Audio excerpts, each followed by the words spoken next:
The Costa del Sol is often painted as a sanctuary, a sun-drenched escape, where the worries of the world seem to dissolve into the Mediterranean blue. But beneath the veneer of luxury villas and manicured golf courses, there lies a fragile peace, one that can be shattered in the blink of an eye. On November 21, 2019, that illusion of safety was violently broken in the upscale neighborhood of Riviera del Sol. It was a Thursday afternoon, the kind of day that feels entirely ordinary until the very moment it becomes historic for all the wrong reasons. The clocks had just ticked past 3:15 p.m., and the streets of Mijas were bathed in the quiet, golden light of late autumn. Peter Williamson, a 39-year-old expatriate originally from Salford, was making his way home.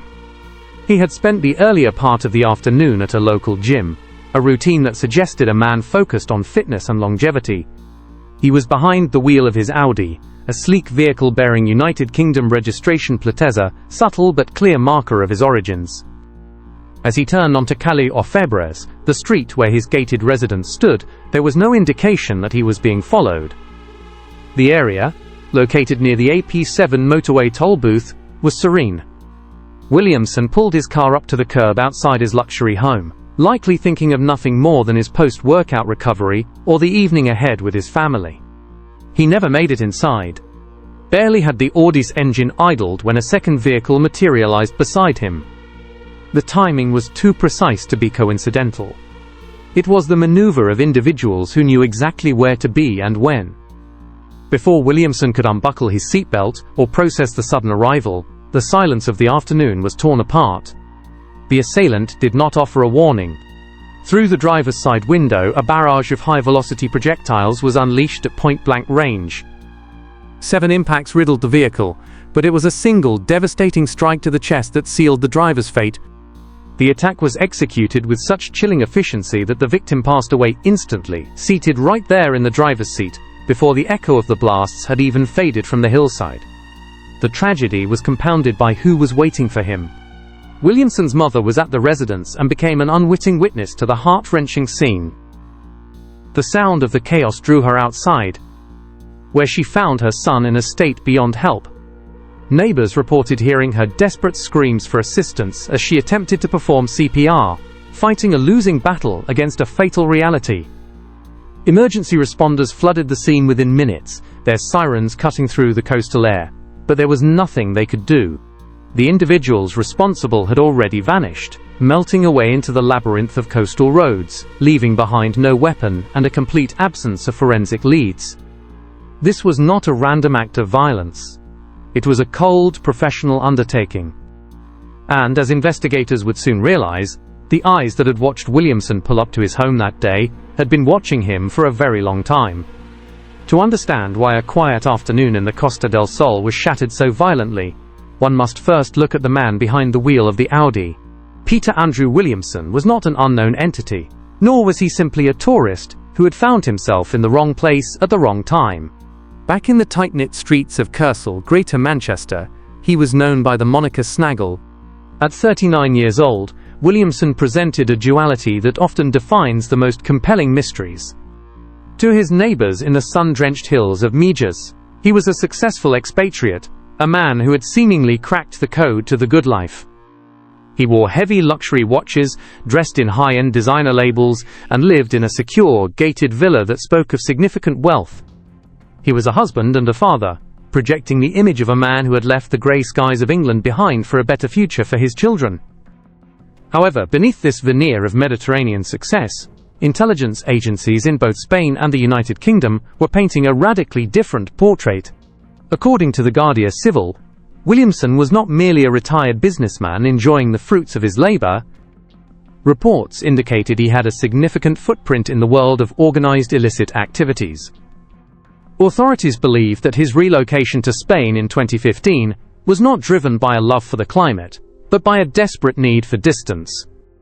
It was suspected that he had become entangled in a high-stakes dispute within the Salford underworld, a notorious and deep-rooted conflict that had already resulted in the loss of several high-profile figures, including the well-known Paul Massey in 2015 and John Kinsella 3 years later.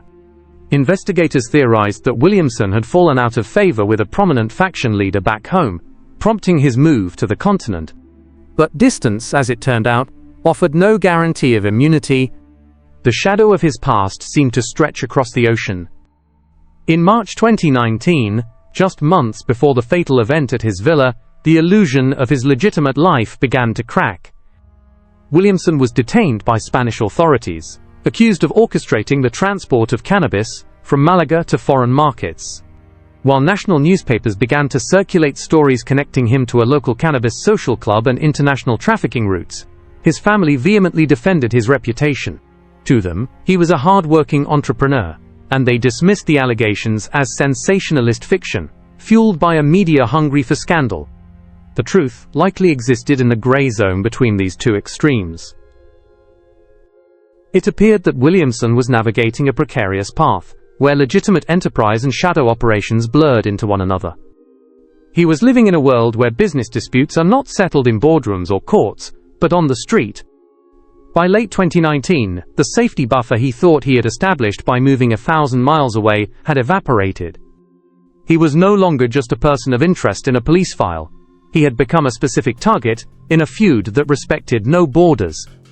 The warning signs were there: the arrest, the rumors, the tension back in Manchester.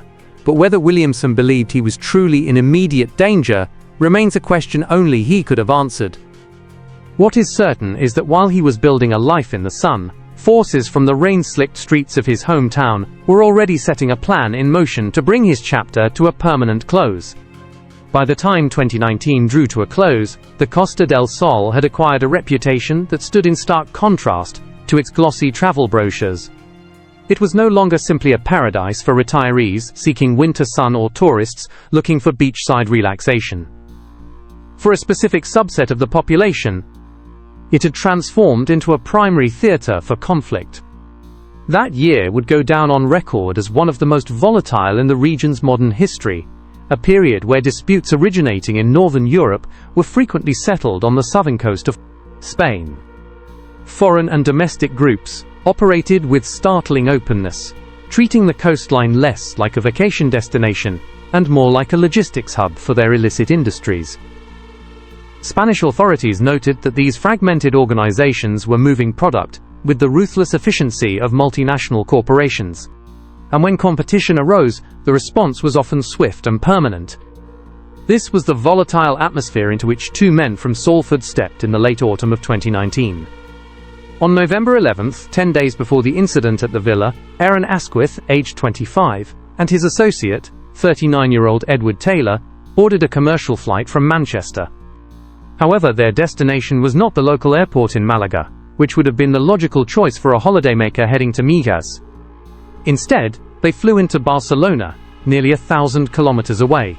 This decision, investigators would later surmise, was a calculated piece of tradecraft designed to minimize their digital footprint near the target zone. Upon landing, the pair visited a rental dealership in Villafranca, where they secured a white Opel Corsa. To further obscure their identities, a fraudulent identification document was used to lease the vehicle, adding another layer of separation between themselves and their activities. From Catalonia, they began the long, arduous drive south along the Mediterranean coast, a journey that spans the length of the country. They eventually arrived in Mijas, the quiet municipality where Williamson was living with his family. But they did not strike immediately. For days, the white Corsa became a phantom presence in the neighborhood. Spanish investigators, piecing together the timeline later, discovered that Asquith and Taylor had engaged in extensive surveillance of the target. This was not a crime of passion, but a methodical study of a man's life. They watched the villa from a distance, documenting Williamson's daily rhythms with chilling precision. They learned the pattern of his mornings, the specific times he departed for the gymnasium, the route he took through the winding coastal roads, and, most critically, the exact moments he was most vulnerable. They observed where he parked his Audi, how long it took for the electronic gates to open, and the brief window of time when he was stationary and exposed. For nearly a week and a half, Williamson went about his life, greeting neighbors and running errands, completely unaware that his schedule was being memorized by two men sitting in a rented hatchback just out of sight. The patience displayed by the suspects suggests a high degree of planning.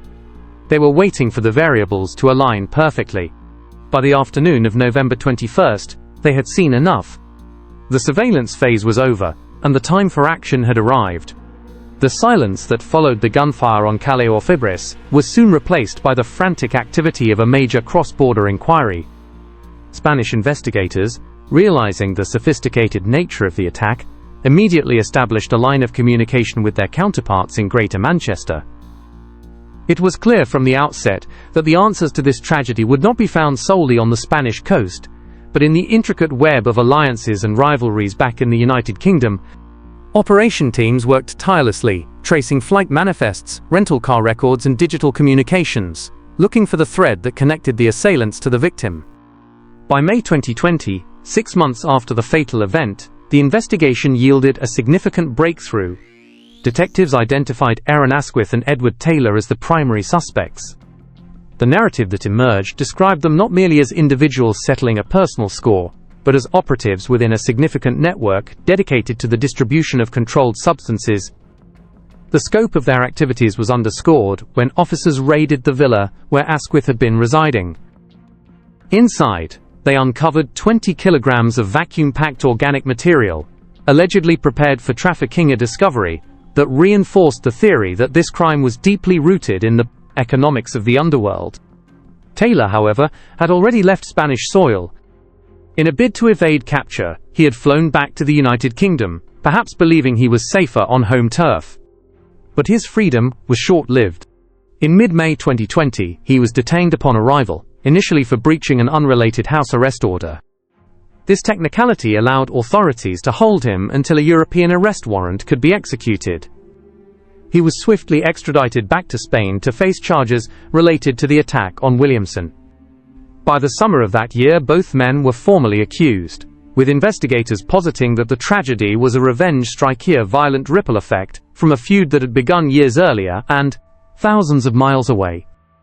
Yet, the wheels of justice can turn with agonizing slowness, and the conclusion of this case proved to be as elusive as the motive was clear. After spending nearly 3 years in custody awaiting trial, the legal process took a turn that shocked observers. In April 2023, a court in Fuengirola granted both men bail. Under Spanish law, pre-trial detention has strict time limits, and defense lawyers successfully argued that continuing to hold them without a trial date was unreasonable. Upon payment of €20,000 each, and the surrender of their passports, the men were released back into the community, subject to bi-monthly check-ins with the court. As we look at the situation in late 2025, the case remains in a state of suspended animation. No final verdict has been delivered, and the trial outcome is still pending. The men accused of orchestrating one of the most brazen attacks in the region's history remain free on bail, leaving the victim's family in a painful limbo. The story of Peter Williamson serves as a stark reminder of the unforgiving nature of the shadow world. It is a realm where high stakes and quick fortunes often come with a heavy price. Williamson built a life that looked perfect from the outside: the villa, the cars, the sunshine, but he learnt too late that in his line of work, geography offers no protection. His rivals were willing to cross a continent to find him, proving that no matter how far you run, the past has a relentless way of catching up.